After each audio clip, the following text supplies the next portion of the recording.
According to the Presidency, looking at a report on the Russian cargo ship Lady R in South Africa, South African waters, was to have been completed by last night. President Cyril Ramaphosa charged a 3-person independent group to look into claims that South Africa had supplied weapons to Russia via the Russian cargo ship Lady R. The commission was headed by retired Judge Phineas Mojapelo. The Democratic Alliance has strongly rejected the government's attempts to release selective portions of the report and is demanding the complete disclosure on the matter. Joining us to take this matter further is Democratic Alliance's MP Kobus Marais. A very good morning to you. Thank you so much for your time.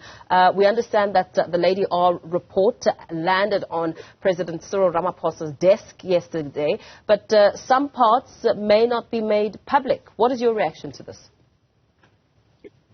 Well, good morning, Paul. Good morning to your viewers.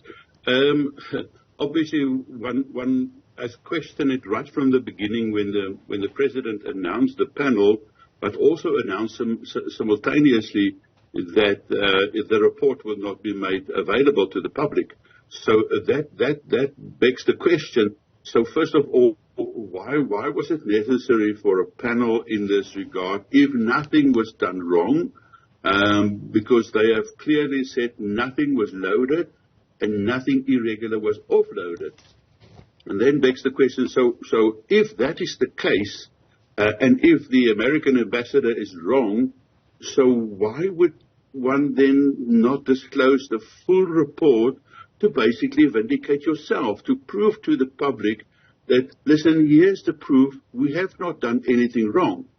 And then afterwards, come and say, we might release selectively certain portions of the report. That even, put it into further, doubt and poses more questions. Which parts would be made available and why?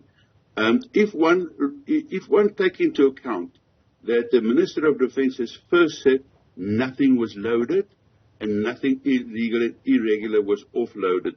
Then she changed it by saying they have not loaded anything. And then both she and the chairperson of Arms Corps said that there might be some clandestine parties involved in loading something on the vessel. There's so much different stories, and then eventually, criticizing the Americans for saying something was loaded, and that's what I have said right from that first week, that I knew what was offloaded. I didn't know, and I still don't know if that was all that was offloaded, and I know that something was loaded, and I know it was not apples and pears. So why all these secrecy? And like a cloak of secrecy that they want to put it over. Yeah. And if they are not disclosing the full report, nobody would believe that, they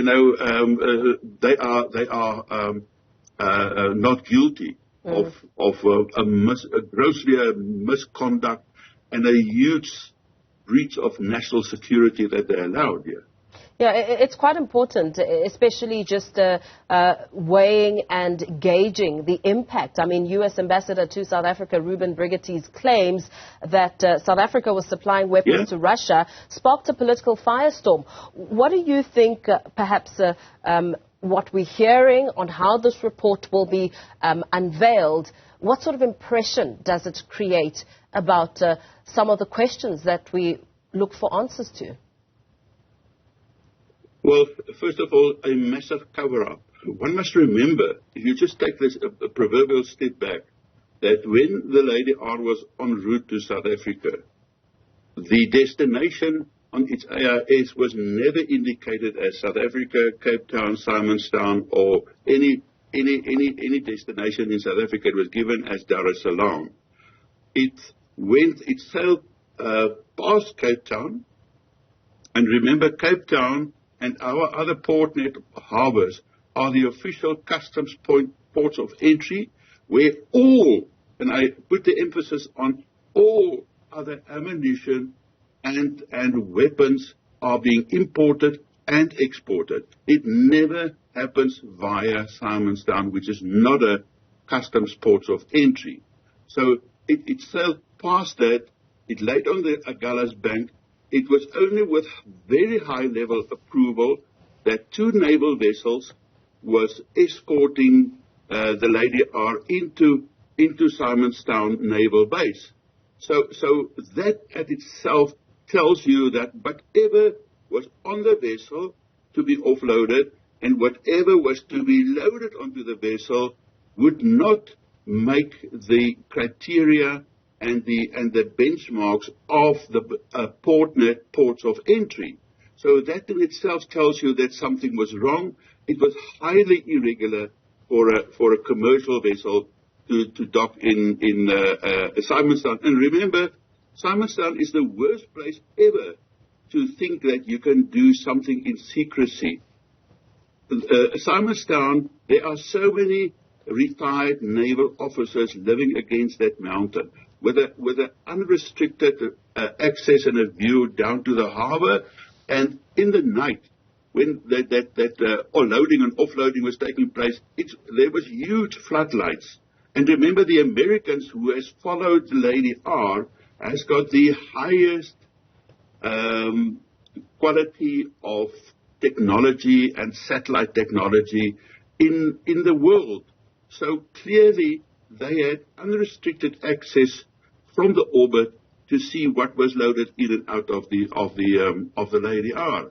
So to now go and then, if the report will come out, for instance, and say, no, nothing was loaded, I mean, it is just impossible.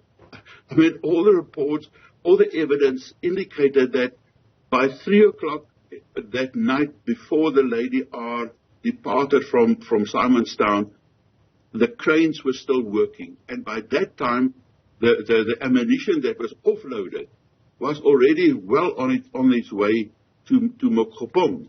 Yeah. So that 7 containers was left, and they have loaded 3 to 4 containers, or the content of 3 to 4 containers. And clearly it was, my information, it was not weapons per se, but it was munition or components of ammunition, that was loaded onto the Lady R. So something was loaded.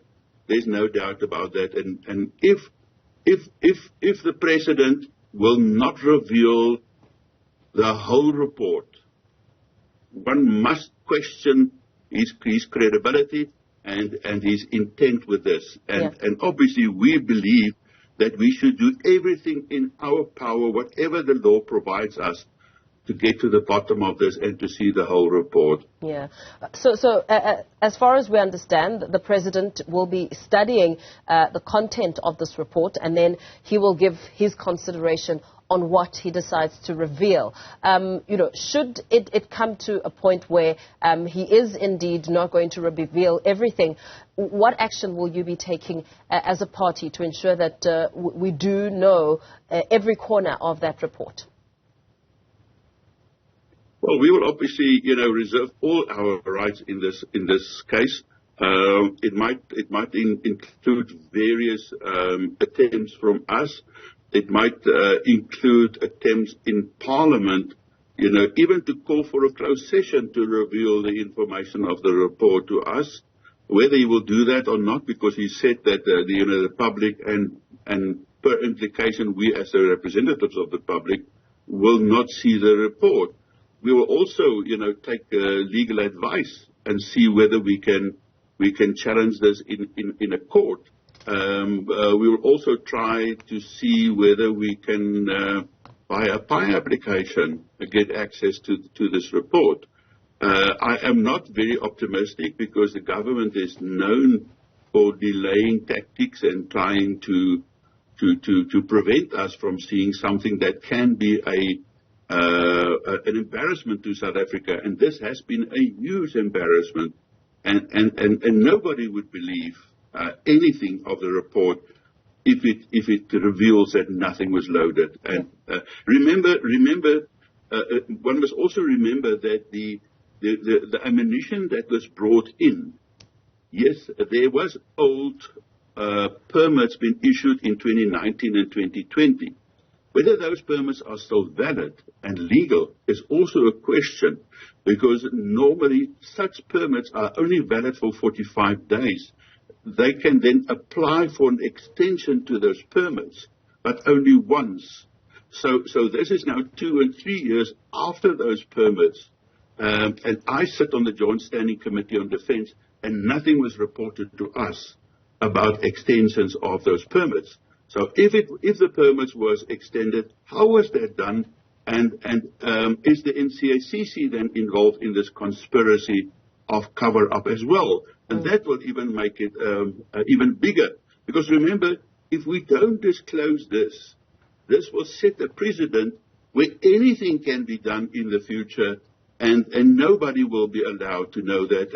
And then we become a dictatorial state and not a democracy. And we must protect our rights and our assets as a democracy. Very well. Thank you so much for weighing in and giving us your reaction there. Let's leave it there for now. Kobus Marais, DA MP, speaking there about the Lady R report.